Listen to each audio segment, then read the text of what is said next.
Yeah, thanks for having me. All right, so let's take a look at the country's export performance. All right, the deficit on the trade account widened to 101 billion rand in the second quarter. This from 75 billion.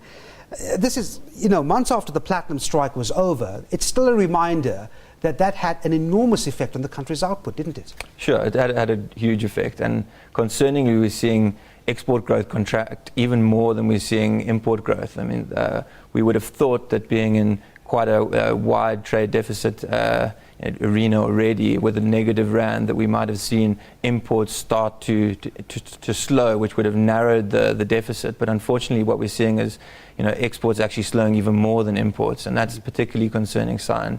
On the export side, it's not even just the actual amount. We're seeing export volumes fall. That's particularly concerning for the growth outlook. The Reserve Bank does say, though, that some of the reasons why volumes fell is that you have weakening demand, particularly from the Asian countries. You also have the price of commodities dropping. So it's not all domestic factors, is it?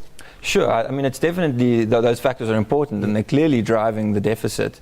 But I think it's also really important to focus on what's going on domestically. We're underperforming a number of our emerging market peers in that respect. And we can't just blame the problems on what's going on abroad. Everybody's facing the same slowdown in global economic growth, and we've got to make our policy environment and our policy framework favorable that creates enough economic growth to outperform our peers, and we're just not seeing that at the moment. All right, so let's talk about some of the consequences of the current account deficit and some solution-orientated actions here. How do we narrow this deficit, and where should we start doing it?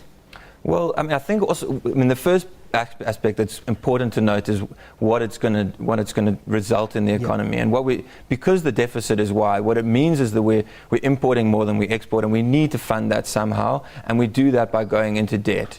And that's an unsustainable trend over the long term. If we go into more debt, that means that we need to repay it eventually, and that we're at risk of capital outflows moving back abroad in the future. And that's why we see such a negative reaction in the rand. Going forward, how we improve things like this, we've got to look at the reasons why we came to this kind of level. And I think a lot of it does point to monetary policy.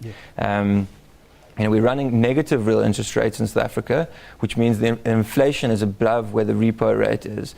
And that has all sorts of impacts on the economy. One of them is to promote consumption over savings and investment and capital accumulation. And when we're consuming, often that involves imported consumption from abroad, which widens those deficits. Right. And it's also on the government side too. Governments importing infrastructure at low interest rates and consuming that money, rather than having higher interest rates where we're encouraged to save and invest and produce and potentially export in the future. How do we get the private sector to get more involved in this?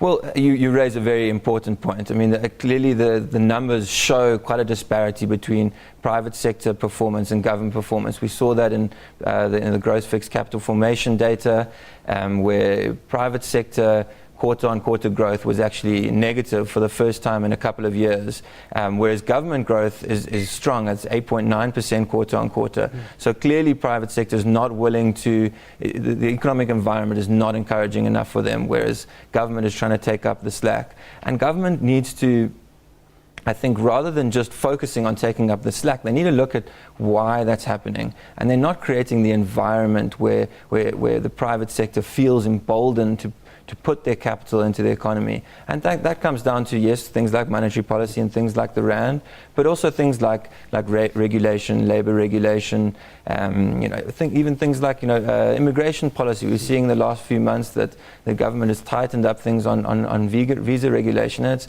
very indeterminate that that's going to have a positive impact on the economy. Chances are it'll have a negative impact on the economy. So the government needs to, rather than looking at quite a statist policy, maybe think about freeing up some of the regulation a bit, which might encourage the private sector to take the lead.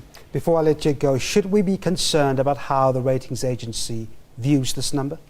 Yes, we definitely should be concerned. I mean, in the short term, we might not always see so much concern, and sometimes we don't even see that much concern from the financial markets. Today we have, but that's not always the case. But the fact is that when we're slipping down that ratings scale, it's a negative rating of South African Inc., of South African Incorporated, and that's not a good sign for the economy. It has negative impacts on our interest rates, it has negative impacts on the rand, negative impacts on inflation as a result, and that's not good for South Africans. All right, we're going to have to leave it there. Market strategist from ETM Analytics, Rob Price, thanks indeed for coming in. Pleasure, thanks for having me.